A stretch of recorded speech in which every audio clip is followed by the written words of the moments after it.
Hello, everyone. My name is Brandon. I'm an intern with Village Core. For other events like this, visit villagecore.org or our YouTube channel to find other tech topics or interviews with people in different fields.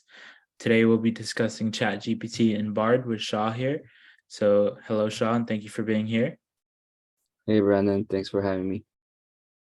So, I kind of wanted to ask you what is ChatGPT and what is Bard? So ChatGPT and Bard, they're AI chatbots. They're designed to respond to your questions, prompts, in a language that makes it feel like it's like a human that's, responding to you. They can be a great assistance. They can help you solve tasks, create code, and summarize things they want summarize. So there's so many things you can do with these AI chatbots.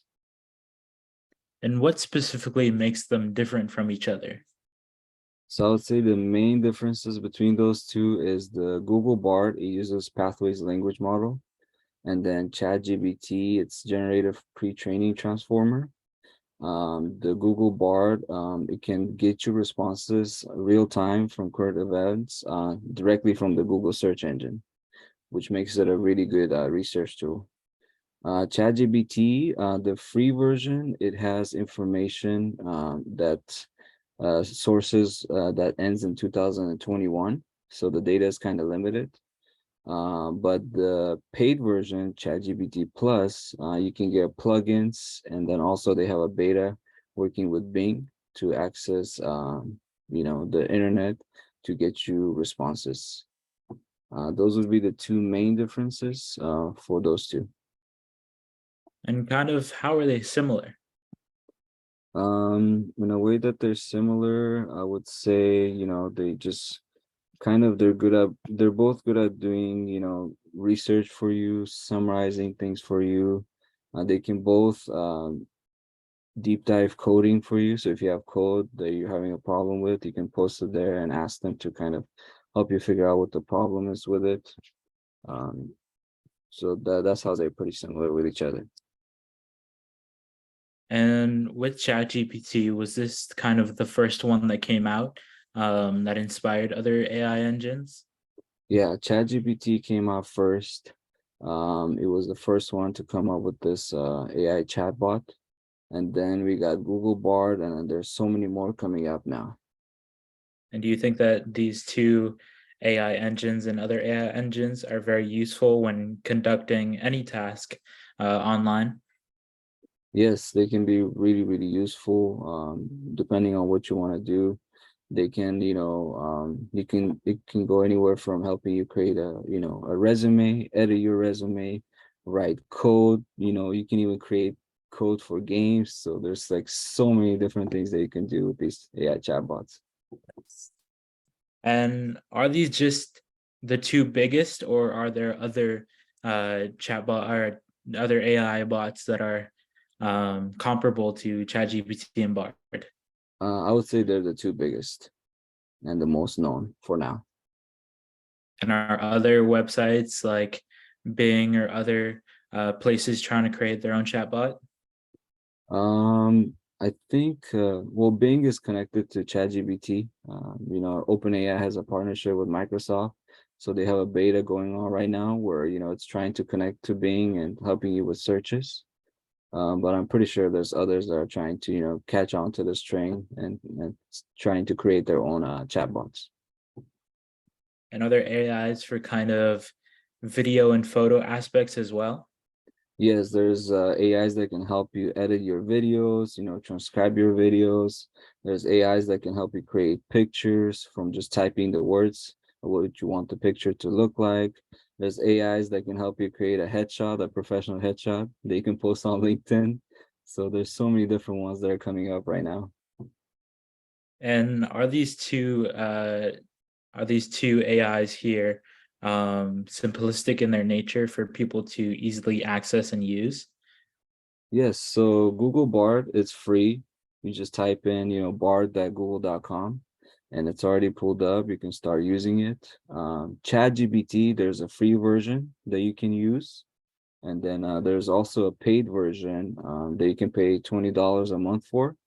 and you get additional features like the Bing search and then also the plugins. You get those as additional features on ChatGPT if you pay for the premium one. Very interesting. And have you yourself used any of these AI bots in order to help you with anything? Yes, I use ChatGPT mostly. I have a premium membership. I've used it to create pictures for projects. I've used it for so many things. I use it every day. And do you think a lot of other people online use these AI bots on a daily basis, just like you yourself? Yeah, I think it's becoming really popular. People use the AIs as their personal assistants to help them create reminders, put on the task for the day, help them, there's a plugin for ChatGPT that help you from Expedia to get, tickets ordered, you can do so many things and people are using it on a daily basis. And are there other uses such as creating recipes for food or planning out workouts? Yes, you can do all that by just prompting the chats to give you recipes from online. You can source Bard can actually source links for you for, anything that you're trying to research. So yeah, you can definitely do all those. And do you think kind of these AI chatbots and other AIs are going to be the next big thing taking over industries? Yes, it's gonna be the next big thing. It's gonna be like I would call it like the internet 2.0. You're gonna see AIs everywhere. There's gonna be different plugins for all these AIs. There's already AIs that are helping you creating Spotify playlists. So there's a plugin for ChatGPT. So it's gonna be everywhere. Wow. Yeah. And with these AIs, are there fears that they might be able to take people's jobs who do these tasks that these AIs can now do? Yes, a lot of people are concerned about that, but then you also have to keep in mind these AIs can actually help you become better at what you're doing. Some companies they don't want to allow AI because ChatGPT saves your information on there, so there's some concerns there. But I think overall, it can help you more than it can hurt you. And do you think that schools will try to adapt around these AI bots? Yes, there was this huge big thing about essays being written through ChatGPT when it first came out, so they're definitely paying attention. There's already like plagiarizing detector for ChatGPT essays, so they're definitely paying attention. And do you think that for chatbot bots like this, do you think more and more people will have a resume or a college essay that is generated by these AI bots? Yes, yeah, writing college essays is already happening, so the schools are aware of that. They're trying to come up with tools that's going to pick up on, that it was created by AI. I believe they already have that. Resume wise, yeah, a lot of people are, starting to pick up on it, asking these AIs to help them build their resumes. I've definitely used it to do that, so it's very helpful in those cases. Yeah. And is it helpful in other ways, such as coding? Yes, there's ChatGPT has a code reader. It can deep dive the code for you. You can prompt it to write code. Um, I would say ChatGPT does a better job at writing code than Bard does for now. So definitely makes coding super easy. And does Bard kind of organize where the source that they chose comes from and where you can find other sources like it? Yeah, so when you prompt Bard, it can give you as one link, or it can give you multiple sources if you're doing research. So like if you're doing research for something and you need links and sources, I would say Bard is a better choice for you. Since it's already connected to the Google search engine, it can get you real-time articles and real-time news events. And do you think that these chatbots will just keep updating to keep on the latest of the internet to make sure that everything is accurate? Yes, so they're trying their best to make sure that you can get the latest information. Um, Google Bard is ahead of that because it's connected to the Google search engine. ChatGPT is trying a beta. having you connected to the Bing search engine, and then there's also plugins that'll try to get you connected to online. But I think they're gonna keep updating it. So until then, I would just recommend double checking all the sources. Just read it over if you're, doing research. If you need some information, just make sure that it checks out once the bot gives you a response. And is there anything specific that you want people to know about these AI bots that are coming out? I would say try both of them out, and then everybody's gonna have a different use case for them. But I would definitely give it a try because you're gonna see these everywhere, and it's gonna make your life a lot easier once you figure out how to use it. And can these chatbots kind of help out with any travel plans or anything like that? Yes, so ChatGPT has a plugin for Expedia. You can ask it for ticket prices, help you kind of find the best prices and schedule flights. So there's definitely a plugin already.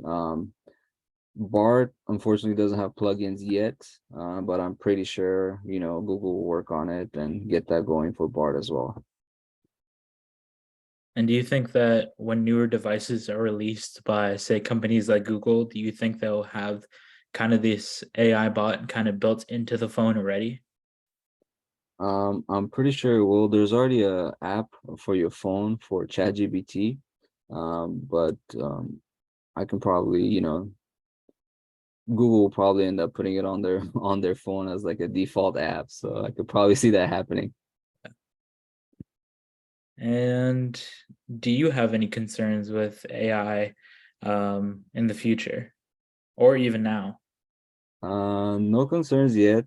I've been having a lot of fun trying the different features that it has.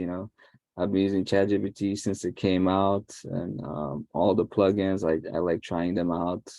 Like I said, I use it on a daily basis. They have plugins for Chrome. You can do so many things with it that I haven't found anything except the fact that they save your chat.